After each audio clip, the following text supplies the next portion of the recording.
Hello, in this video we're going to look at component 4, producing and analysing, the exam that you will need to take as part of your music technology A-level. We're going to go through a past paper. This particular past paper is the 2019 paper.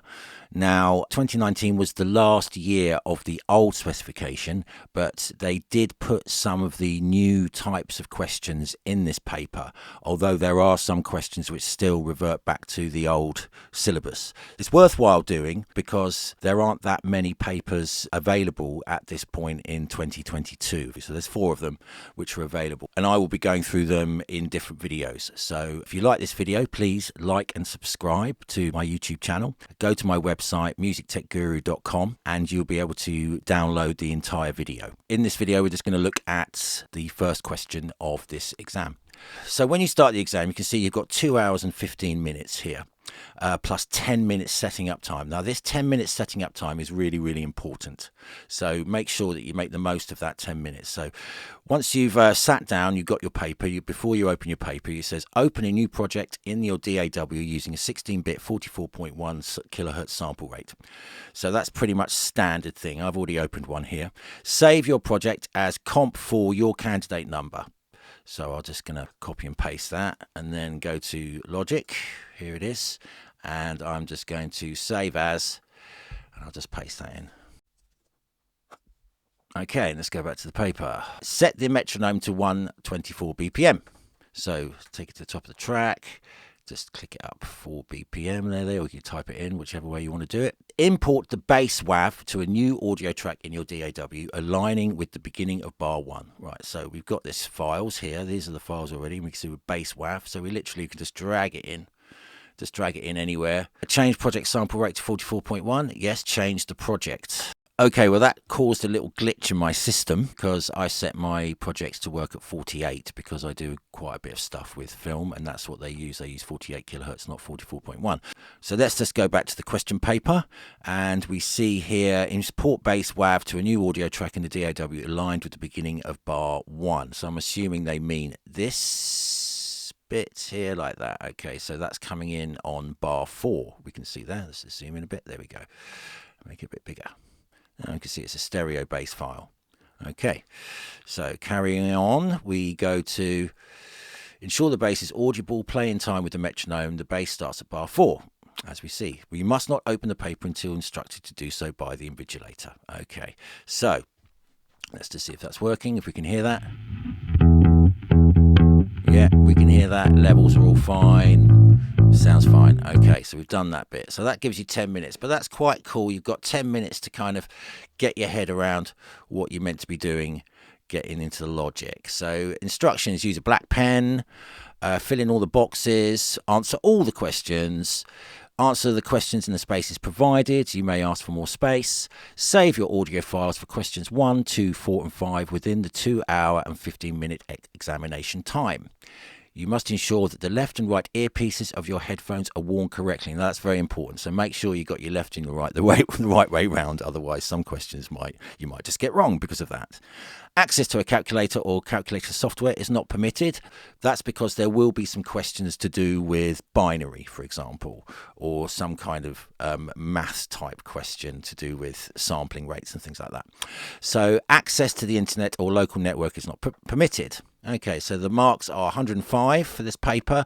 The marks for each question are shown in the brackets. So use that as the guide to how much time you should spend on each question. Now, we're looking for points, right? We're always looking for little points, bullet points pretty much, when we're looking for written answers.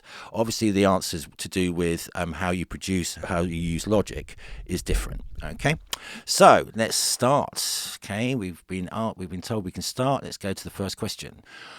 Answer all questions, write your answers in the spaces provided. Some questions must be answered with a cross in a box. If you change your mind about an answer, put a line through the box and then mark your new answer with a cross. Question 1 is about the bass part.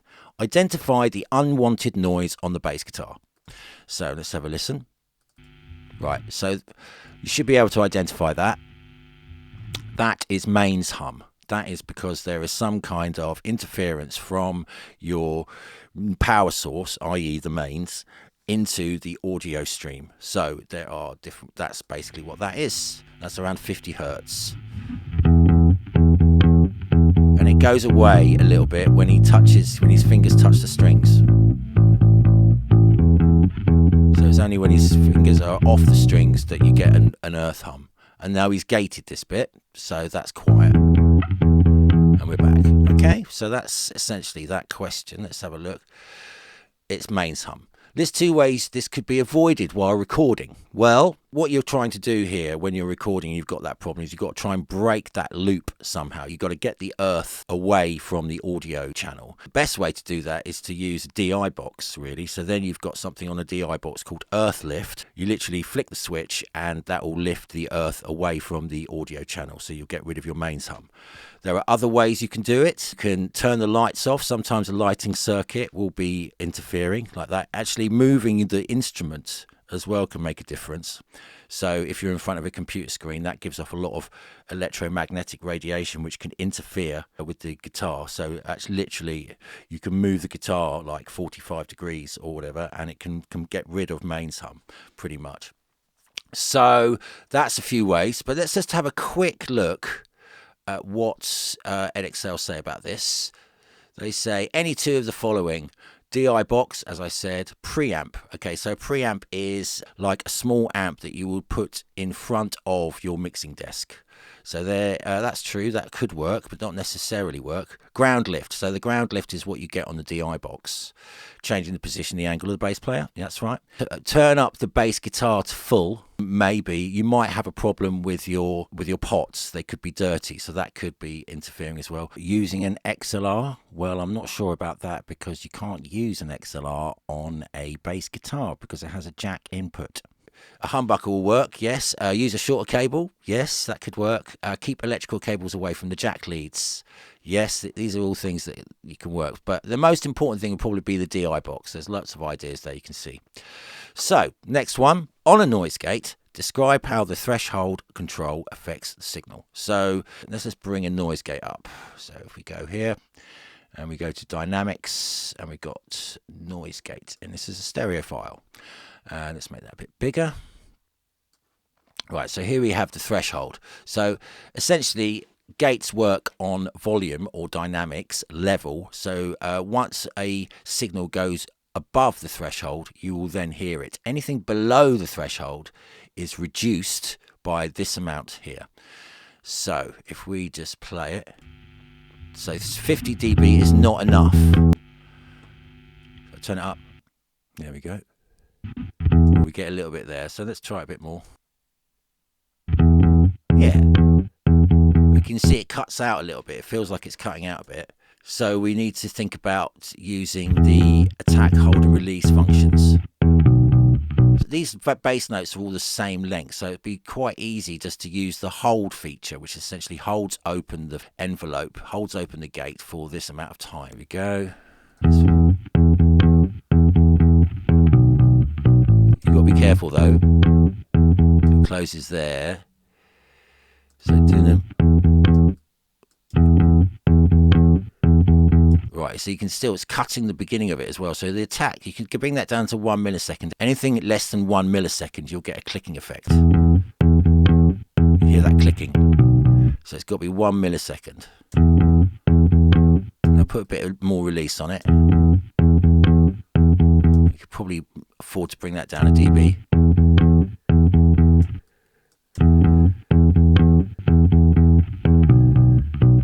Of course, what you could do is you could just cut this bit out here.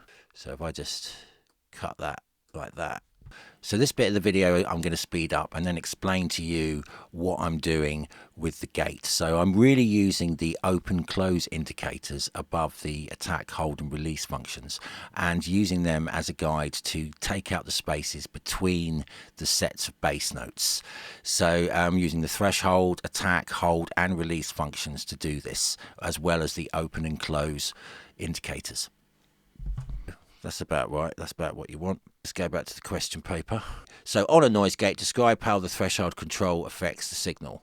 So essentially, like I said, anything below the threshold is cut out, and you use the attack, hold and release envelope to shape how the gate works. So explain the challenges of using a gate to remove the noise heard in the bass track? Well, you saw while I was doing it, you can get clicks if you don't use attack correctly.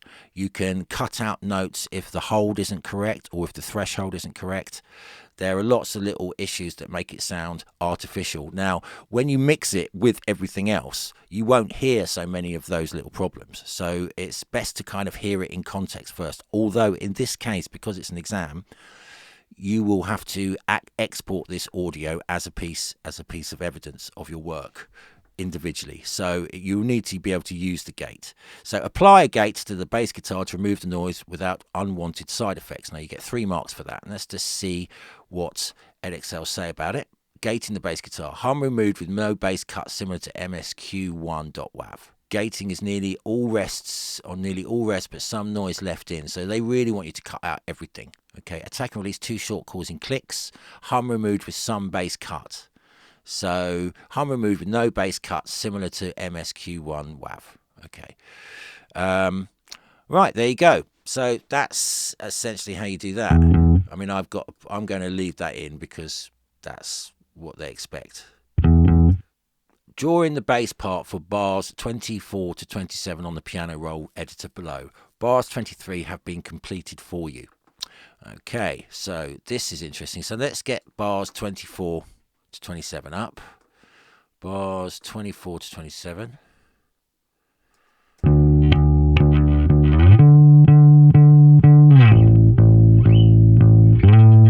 Okay, so you might not get these sort of questions now because that's with the old specification, but it's possible you might. So you never know. Okay, so what we can do here is we can use a feature in Logic to help us with this. If we go to Flex and you choose Flex Pitch, it will then analyze the pitch of that bass sound, and we can see what the notes are here. So if we just double click in there, bring it up in your editor as well. If we just bring it across to the piano roll here, make it a bit smaller. And, well, there we go.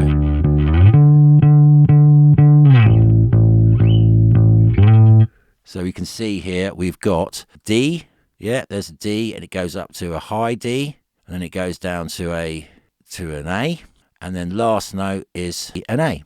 There we go. And so you just literally copy that in. It just tells you what the notes are, and you can just put that in. So that's a good little feature if questions come up like that, where you have to translate things from audio into MIDI notes. Okay, so that's pretty easy. Next one. So this part of the question: complete the bass part for bars 44 to 45 in your DAW. Use audio from bar 41. The pitch and rhythm are shown in the piano roll editor below. So we've got a B here, and the rhythm is do do do do do do do do do do. So let's go to bar 41 and hear what we've got.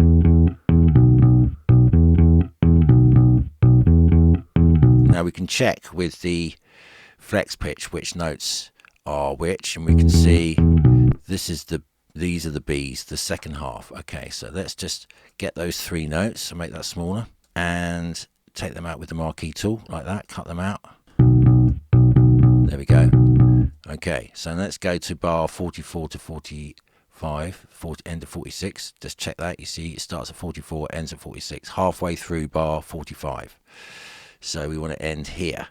Okay, so let's bring that in like so, and then we just copy it again, and then we just copy it again like that, and that should, and then there's one more note at the end, I believe. Yeah, so we just need to copy this note, we just need to cut this note out here. So we get this note and we'll cut it with the marquee tool, and we'll just drag it over there, just copy it over there to there like that. So that should be it. Now I can't hear any clicks, but you could do some mini fades between these if you needed. To do that, you just bring T on the toolkit, get your fade tool, and just sort of go between the two like that. But make sure they're very small, because if you can hear it, well, that's okay. And then do the same, you just drag across from one region to another like that. Like that. There we go. And that's that bit. Okay. Bounce exports your completed bass parts to a single 16-bit 44.1 kHz stereo WAV file to the designated folder on your computer. Name it Q1 your candidate number. Okay, so I'll just copy paste that. Highlight that like that. Make a loop around the whole thing like that, and you just bounce it at this point. You just go bounce down here, press the bounce button. You don't need MP3, just PCM. Check 16-bit 44.1 interleaved, offline's fine. Okay, and then you have to name it, and you just name it like that and put it in the bounce folder, and then you can move it all later. So bounce that, done. Right, let's just check to see if that is in the right place. Your candidate number, it bounces, and there's the file. And I can just press the space bar, and I can check it's there. Okay, really good, important that you check and do it now. So that is the end of question 1. That's 20 marks, quite a lot of marks. That's question 1 for the exam. And now we're just going to go on to question 2.